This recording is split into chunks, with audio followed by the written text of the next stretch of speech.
സുഹൃത്തുക്കളെ, നിങ്ങൾക്കറിയാമോ ഇന്നൊരു സംഭവം നടന്ന്? ഞാൻ പതിവ് പോലെ എന്നും സൈനാത്താടക്ക് പോക്കുണ്ടല്ലോ, അതേമാതിരി ഇന്ന് സൈനാത്താടക്ക് പോയതാണ്.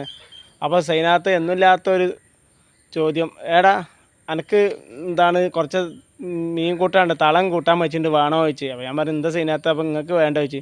ഇജ്ജ് വേണമെങ്കിൽ കൊണ്ടുപോയിക്കോ പറഞ്ഞു. അപ്പോൾ ഞാൻ അത്ഭുതപ്പെട്ടു പോയി. കാരണം അങ്ങനെ ഇങ്ങനെ സൈനാത്തൊന്നും കൊടുക്കൊന്നുമില്ല. ഇനി അഥവാ തരികയാണെങ്കിൽ അവിടെ എന്തെങ്കിലും പണിയൊക്കെ എടുപ്പിക്കും. അപ്പോൾ ഞാൻ വിചാരിച്ചു, പടച്ചോനെ ഇവിടെ എന്തെങ്കിലും പണി എടുക്കണമെന്ന്. അപ്പോൾ സൈനാത്ത ഇത് കൊണ്ടുപോയിക്കോ ജി.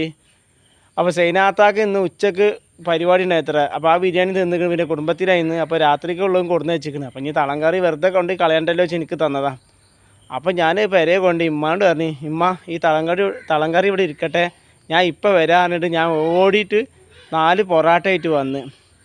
ഞാൻ പൊറാട്ടയായിട്ട് വന്ന് നോക്കുമ്പോൾ ഇമ്മയും അടുത്തുള്ള വീവാത്താത്ത കൂടിയും കൊലായ്മ ഭയങ്കര വർത്താനം. അപ്പോൾ അമ്മയുടെ ചിമ്മൻ്റെ തളങ്കറി. അപ്പോൾ ഉമ്മ തളങ്കറിയോ? വന്ന് നോക്കുമ്പോൾ കഷ്ടം, ഞങ്ങളുടെ ആ പൂച്ചകളുണ്ടല്ലോ, അത് രണ്ടും തട്ടിയിട്ട് ഒരു തുള്ളി തളങ്കറില്ല, അതൊക്കെ അവിടെ കളഞ്ഞ്, ഒക്കെ മീനൊക്കെ തിന്നും ചെയ്ത്. ഞാൻ വിചാരിച്ചു ഇപ്പോൾ ഈ തളങ്കറിയും പൊറാട്ടയും കൂടി തിന്നാ വെച്ചിട്ട് മോഹിച്ച് വന്നതാ. എനിക്കത് കണ്ടപ്പോൾ ഞാൻ എന്താ പറയുക, എൻ്റെ തളങ്കറിയും പോയി, എനിക്കൊന്നും പറയാൻ കിട്ടണില്ല.